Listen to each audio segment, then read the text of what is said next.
안녕하세요. 와주스키입니다.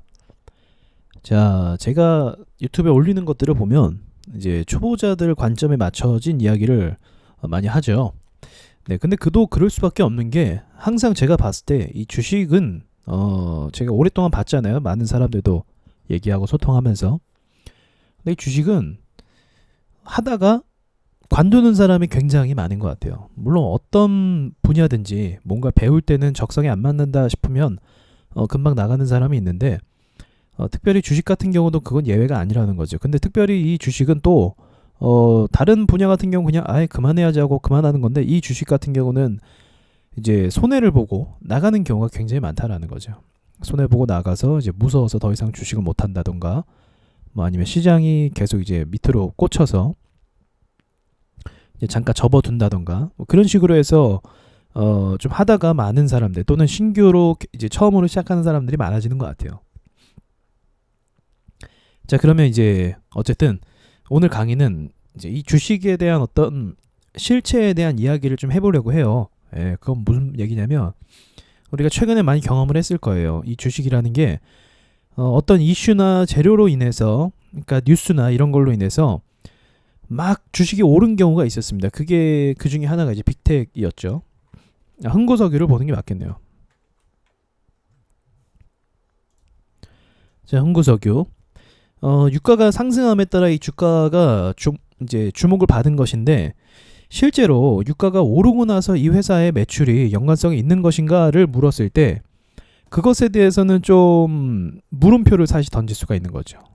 근데 그건 모든 종목이 다 마찬가지예요. 빅텍도 마찬가지로 빅텍도 주가는 오르는데 실제로 그동안 김정은이 미사일을 쐈고 또 이제 뭐 국가 안보가 좀 위협을 받았을 때마다 주가가 오름세를 보여줬는데 실제로 그것이 매출과 연관성이 있냐라고 따지고 봤을 때 매출과의 연관성이 없었다라는 거죠. 그런데 이 소형주들, 그러니까 이 테마주들은 대부분 오르는 이유가 딱 발생을 하잖아요. 그럼 그것과 매출과 연관성이 없습니다. 대부분의 주식은 그래요. 예외로 하나는 있을 수도 있는데 99 정도, 하나 정도 빼고 99%는 거의 다 테마로 오른 거지 매출과 연관성이 없다라는 거죠. 그 말은 즉 허상이라는 거예요. 허상, 허구. 자, 그러면 이제 여기서 사람들이 나뉘어요. 그러면 이제 뭐야, 허구, 허상, 뭐 되지도 않는 건데 올랐네, 이런 식으로 해서 이제 안 좋게 보는 사람들이 있을 수도 있어요. 그러나 그거는 주식의 원래 그런 거예요. 이 주식 바닥이 원래 사람들이 그 단순한 심리가 이 주식이 사고 파는 게 용이하잖아요. 그래서 그 단순한 심리들이 적용이 돼갖고 쉽게 막 사고 쉽게 팔고 이게 이렇게 돼버리는 게 이 차트상으로 나타나는 겁니다. 그러니까 사람들이 그만큼 단순하다라는 것을 볼 수가 있어요. 단순하다라는 거. 그러니까 또 이제 이 주식판에서 또 작전 세력들이 계속적으로 발생을 하는 거죠. 계속 있는 거죠, 뭐. 계속 있으니까. 왜냐면 그런 식으로 투자자들의 심리가 너무 쉽게 움직이니까 순식간에 이렇게 주가가 올라가 버리면 돈을 너무 빨리 벌 수 있는 또 장점이 있다라는 겁니다. 그래서 이제 지금까지 제가 이제 뭐 실체가 없다 이런 얘기를 했는데 이건 단점을 이야기한 게 아니라 이거는 사실을 이야기한 것이고, 그렇다라고 한다면 여러분들이 주식을 앞으로 하실 때 어떤 것에 입각해서 어떤 관점으로 봐야 되냐, 너무 그 재료에 대해서 매출과의 연관성을 생각할 필요가 없어요. 그 관점으로 보면 실패하고 어떤 관점으로 봐야 되냐면 이 재료가 사람들에게 관심을 받을까를 생각해야 돼요. 이거는 굉장히 추상적인 건데 연구를 해볼 만한 필요는 분명히 있습니다. 사람들의 주목을 받을 만한 재료라는 건 있거든요. 분명히 있어요. 그 기준도 있습니다. 근데 그건 여러분들이 이제 숙제로 어떤 재료가 그러면 사람들이 좋아할까를 봐야 된다라는 거죠. 흥구석유와 이제 빅텍을 참고로 제가 말씀드렸던 건 어떤 거였냐면 정치, 그러니까 어떤 발언에 의해서 이제 외교적인 어떤 정치 발언에 의해서 사건이 터졌을 때 이제 트럼프 대통령의 한마디와 또는 이제 이란의 반응에 대해서 이렇게 움직인 거잖아요. 그걸 봤을 때 이 국제 정치 관련된 종목들은요, 말이 하루아침에 너무 빨리 바뀌어요. 그래서 이제 제가 정치 관련된 거, 그리고 또 이제 우리 총선이나 대선이나 이런 정치 테마주들도 있고 지금 이것들은 이제 국제 정치에 관련된 국제 정세에 관련된 이런 종목들은 말 한마디가 너무 빨리 바뀌어버리기 때문에 주말에 또 어떤 말 한마디가 오고 가고 막 그러기 때문에 이 변동성에 주의하라라고 말씀을 드렸습니다. 그러니까 너무 빨리 그런 게 변화가 되는 거예요. 반영을 해버리고. 그래서 이러한 종목들은 이러한 재료들을 봤을 때는 그런 부분을 좀 고려했을 때 좀 보수적으로 봐야 된다라고 해야 되나? 아무튼 뭐 그런 식으로 볼 필요가 있는 거예요. 오버나잇이 두렵죠, 사실은. 주말을 보내는 게 두렵기도 하고요. 이런 건 그런 특성이 있어요. 그럼 지금 이제 또 총선이기도 하고 정치 테마주들의 좀 특성을 또 보자고 한다면 가장 큰 악재는 뭐냐면 나 안 한다 이거예요. 나 안 한다. 이 후보로 찍힌 사람이 후보로 이제 그 총만 받는 사람이 나 안 해라고 했을 때 그때 그 주가가 완전 박살나 버립니다. 그리고 연관이 없다라고 또 보도 정정 기사가 나왔을 때 예전에 반기문 전 유엔 총장 관련주도 그랬었어요. 파인디엔시였나 그랬었어요. 그러니까 그런 걸 봤을 때 이 정치 테마주만의 또 특색이 있다라는 거죠. 그러나 제가 봐도 이 테마주 중에서 가장 힘이 좋고 정말 큰 폭으로 상승하는 건 정치 테마주입니다. 정치 테마주. 탈도 많고 갑자기 막 급락하고 하한가 가고 그런 경우도 이제 한참 오를 때 그래요. 한참 오를 때 그러기도 하지만 상승하는 초반 부분에서는 충분히 매매를 해봐서 짧게라도 치고 나올 수 있는 게 이 정치주라는 겁니다. 힘이 제일 좋아요. 돈들이 제일 많이 몰리고. 제 생각에 이 정치 테마만 기다리는 사람들이 있는 것 같기도 해요. 제 생각에는. 주식 안 하고 있다가 이게 정치 테마 힘이 너무 좋으니까 이때만 좀 기다리거나 아니면 비중을 더 싣거나 그런 사람들이 있는 것 같기도 합니다. 제가 볼 때는. 그래서 이러한 그 테마의 성격을 여러분들이 분별하면 분별할수록 좋은데 그것은 어쩔 수 없이 경험이 좀 쌓여야 돼요.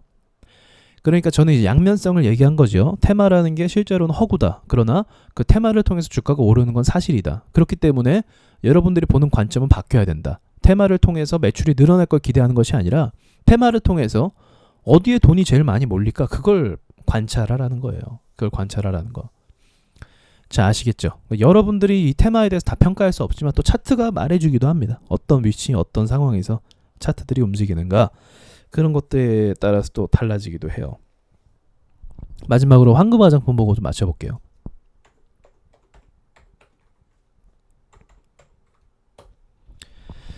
자, 지금은 또 황금 화장품이 또 주목을 받고 있죠. 왜냐하면 이제 시진핑이 한한령 해제를 할 것인가, 거기에 맞춰서 이슈를 받고 또 오르고 있습니다. 자, 이런 경우도 뭘까요? 어떤 분류로 할 수 있을까요? 정치겠죠, 이것도 국제 정세에 맞춰진 한국이 어떤 제재를 걸었는데 그걸 이제 해제할까 말까라는 것에 대한 어떤 기대치겠죠. 기대치. 그래서 그것을 또 중요하게 봐야겠죠, 그러면. 예. 그럼 뭐 생각해 봤을 때 한한령 해제 뭐 이런 거를 얘기했을 때 뭐 우리가 대충 생각해 보는 거예요. 그러면 거기에 대한 악재는 뭐가 있을까? 그죠? 악재는 뭐가 있을까? 거기에 대한 악재는 한한령 해제 뭐 아직 이르다 뭐 이런 악재가 진짜 악재가 될 수 있겠죠. 그죠? 그래서 그런 기사를 또 체크해서 볼 수가 있는 거고 뉴스를 계속 보면서 어떤 동향 자체가 뭐 한국으로 오는 뭐 뉴요커들이 수가 증가하고 있다 또는 뭐 몇 명 이렇게 들어올 예상이다 그런 소식에 이제 이 주가가 오르겠죠. 이해되시죠? 그래서 그런 성격들을 여러분들이 다 보시는 게 굉장히 중요합니다. 보시는 게 중요해요. 어쨌든 제가 봤을 때 다시 흥구석유로 넘어와서 우리가 이제 한번 시나리오를 그래 생각을 해보는 거예요.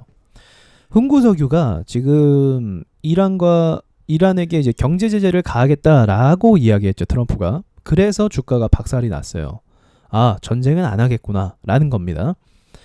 그리고 이란 측에서도 공격을 했는데 사상자가 없었죠. 사상자 없었어요. 그래서 공격한 것까지는 주가를 움직이는데 영향이 있었지만 이제 트럼프 말 한마디에 저렇게 이제 바뀌어버린 겁니다. 사실 트럼프가 그렇게 얘기할 줄 누가 알았겠어요, 사실은. 그죠? 누가 알았겠어요. 또 이제 이라크가 공격했을 때 미국인 사상자가 만약 생겼을 때 얘 또 상황이 또 어떻게 되죠? 어떻게 알겠습니까? 그러니까 이거를 예측하기가 굉장히 어려운 거예요. 이거는 불가능에 가까운 거죠, 사실은. 이런 이야기들은 불가능에 가까운 거고 그런데 이제 이 종목을 봤을 때 저는 이렇게 또 생각을 합니다. 지금 이란에게 경제 제재라는 게 이제 말이 경제 제재지 우리가 안 경험해 봤으니까 중국 같은 경우도 경제 제재를 미국에게 받았을 때요.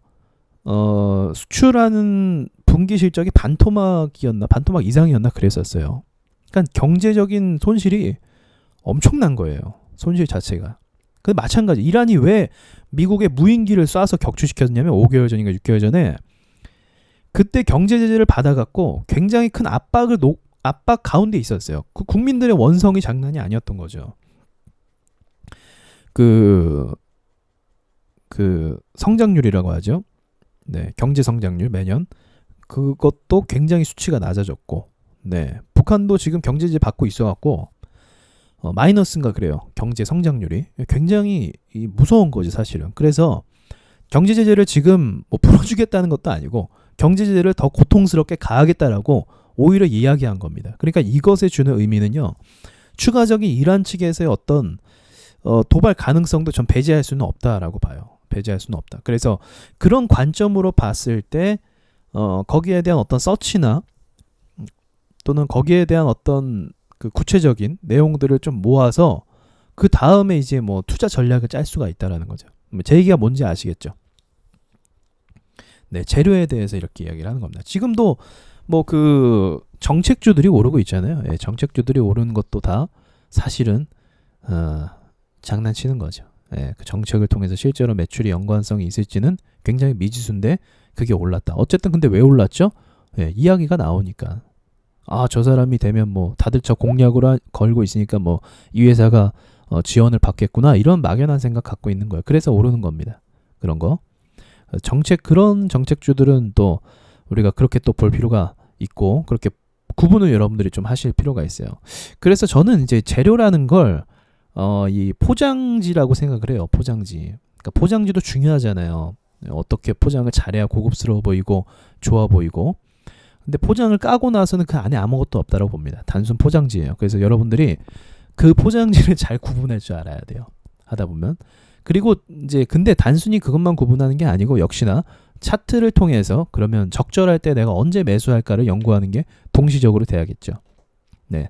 비중으로 놓고 보면은 사실은 차트 분석이 제일 중요해요. 사실은 차트 분석이 제일 중요하고 재료는 차트가 그러니까 재료가 세면 사실은 차트가 만들어져요. 그것도 중요한 거겠네요. 포인트가. 네, 재료가 세면 차트가 만들어집니다. 딱. 네, 요 모양 요 꼴로 막 이렇게 만들어져요. 그러니까 그거로 여러분들이 잘 기억하셨으면 좋겠어요. 자, 오늘 강의는 약간 추상적이긴 하지만 그래도 개념을 하나 좀 탑재한다는 게 중요하기 때문에 이 관점으로 좀 주식이라는 걸 새롭게 다시 본다라고 한다면 여러분의 투자에 대한 어떤 개념 자체가 좀 달라지지 않을까 싶습니다. 마치겠습니다.